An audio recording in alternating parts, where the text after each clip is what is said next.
നമസ്കാരം,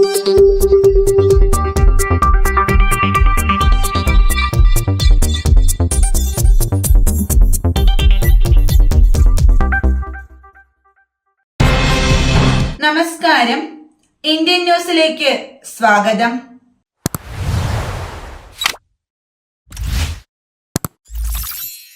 പിണറായിയിൽ കോൺഗ്രസ് ഓഫീസ് ആക്രമിച്ച കേസിൽ ഒരാൾ അറസ്റ്റിൽ.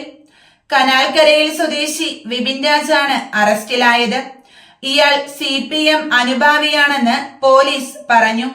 സംഭവത്തിൽ ആദർശ് എന്നയാൾക്കും പങ്കുണ്ടെന്നും ഇയാൾ കൂടി പിടിയിലാകാനുണ്ടെന്നും പോലീസ് പറഞ്ഞു. പിണറായി വെട്ടുണ്ടായി കനാൽക്കരയിൽ കോൺഗ്രസ് ബൂത്ത് കമ്മിറ്റി ഓഫീസിനായി നിർമ്മിച്ച പ്രിയദർശിനി മന്ദിരത്തിനു നേരെയായിരുന്നു ആക്രമണം.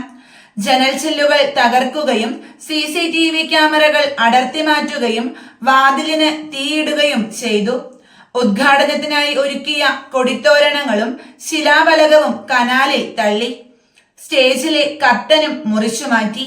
സമീപത്തുനിന്ന് മദ്യക്കുപ്പിയും പെട്രോൾ കുപ്പിയും പോലീസ് കണ്ടെത്തിയിരുന്നു. വിമതസേന പിടിച്ചെടുത്ത സിറിയയിൽ വ്യോമാക്രമണം നടത്തി ഇസ്രയേൽ. ആയുധശേഖരം വിമതസേനയുടെ കയ്യിൽ എത്തുന്നത് തടയുന്നതിനായിരുന്നു വ്യോമാക്രമണം. ആയുധ സംഭരണ കേന്ദ്രങ്ങൾ ബോംബിട്ട് തകർത്തു. സുവൈദയിലെ ഗൽഗലാഹ വ്യോമതാവളത്തിലെ ആയുധശേഖരങ്ങൾ, ദാര ഗവർണറേറ്റിലെ സൈനിക കേന്ദ്രങ്ങൾ, ഡമാസ്കസിലെ മെസ്സൈ വ്യോമതാവളം എന്നിവിടങ്ങളിലാണ് ഇന്ന് പുലർച്ചെ ആക്രമണമുണ്ടായതെന്ന് സിറിയയിൽ നിന്നുള്ള റിപ്പോർട്ടുകൾ പറയുന്നു. വിളകൾക്ക് താങ്ങുവില വർദ്ധിപ്പിക്കണമെന്ന ആവശ്യവുമായി ഡൽഹിയിലേക്ക് മാർച്ച് നടത്താനായി പഞ്ചാബിലെ കർഷകർ ഹരിയാനയിലേക്ക് കടക്കാൻ ശ്രമിച്ചത് തടഞ്ഞത് സംഘർഷത്തിനിടയാക്കി. കർഷകരെ തടയുന്നതിനായി പോലീസ് കൂടുതൽ ബാരിക്കേഡുകൾ വച്ചു. പ്രതിഷേധം അക്രമത്തിലേക്ക് കടന്നതിനു പിന്നാലെ കർഷകർ സ്ഥലത്തുനിന്ന് താൽക്കാലികമായി പിൻവാങ്ങി.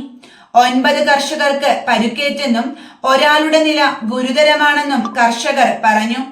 തുടർ നടപടി തീരുമാനിക്കാൻ കർഷകർ നാളെ യോഗം ചേരും. മുനമ്പത്ത് ഉള്ളത് വഖഫ് ഭൂമിയാണെന്ന മുൻ MLA KM ഷാജിയുടെ നിലപാടിനെതിരെ മുസ്ലിം നേതാവ് PK കുഞ്ഞാലിക്കുട്ടി. ഇടതും BJPയും സാമുദായിക സ്പർദ്ധയുണ്ടാക്കാൻ ശ്രമിക്കുമ്പോൾ ആരും ഒപ്പം ചേരേണ്ടെന്ന് കുഞ്ഞാലിക്കുട്ടി പ്രതികരിച്ചു. മുനമ്പത്തെ ഭൂമി വഖഫ് ഭൂമി അല്ലെന്ന പ്രതിപക്ഷ നേതാവ് VD സതീശന്റെ നിലപാടിനോട് പ്രതികരിക്കാനില്ലെന്നും ലീഗിന്റെ നിലപാട് സാദിഖ് അലി തങ്ങൾ വ്യക്തമാക്കിയിട്ടുണ്ടെന്നും മറ്റാരും പാർട്ടിയാകാൻ നോക്കണ്ടെന്നും കുഞ്ഞാലിക്കുട്ടി പറഞ്ഞു. മുനമ്പത്തേത് വഖഫ് ഭൂമിയല്ലെന്ന് പറയാൻ ആർക്കും അവകാശമില്ലെന്നും പ്രതിപക്ഷ നേതാവ് VD സതീശന്റേത് വ്യക്തിപരമായ അഭിപ്രായമാണെന്നുമായിരുന്നു KM ഷാജിയുടെ പ്രസ്താവന. പെരുവള്ളൂർ പഞ്ചായത്ത് ലീഗ് കമ്മിറ്റി സംഘടിപ്പിച്ച പൊതുസമ്മേളനത്തിലാണ് KM ഷാജി നിലപാട് വ്യക്തമാക്കിയത്. അയ്യപ്പ ദർശനം നടത്തിയ തീർത്ഥാടകരുടെ എണ്ണം 17 ലക്ഷം കടന്നു. കാനനപാതയിലും തീർത്ഥാടക പ്രവാഹം. ഇന്നലെ വരെ 35,000 തീർത്ഥാടകരാണ് കാനനപാതയിലൂടെ കാൽനടയായി എത്തിയത്. മണ്ഡലകാലം തുടങ്ങിയ ശേഷം ഏറ്റവും കൂടുതൽ തീർത്ഥാടകർ ദർശനം നടത്തിയത് വെള്ളിയാഴ്ചയാണ്. അതിൽ 17,425 തീർത്ഥാടകർ തത്സമയ ബുക്കിംഗ് ഉപയോഗിച്ചാണ് മല കയറിയത്. ഇന്നലെയും തീർത്ഥാടകരുടെ പ്രവാഹം തുടർന്നു. ഉച്ചപൂജ കഴിഞ്ഞ് നടയടയ്ക്കുന്നതുവരെ 49,819 പേർ ദർശനം നടത്തി. പുലർച്ചെ 3 മുതൽ 9 വരെയുള്ള കണക്കനുസരിച്ച് 35,979 പേരാണ് മല കയറാൻ എത്തിയത്. ഇന്നത്തെ ഇന്ത്യൻ ന്യൂസ് അവസാനിച്ചു. നന്ദി, നമസ്കാരം.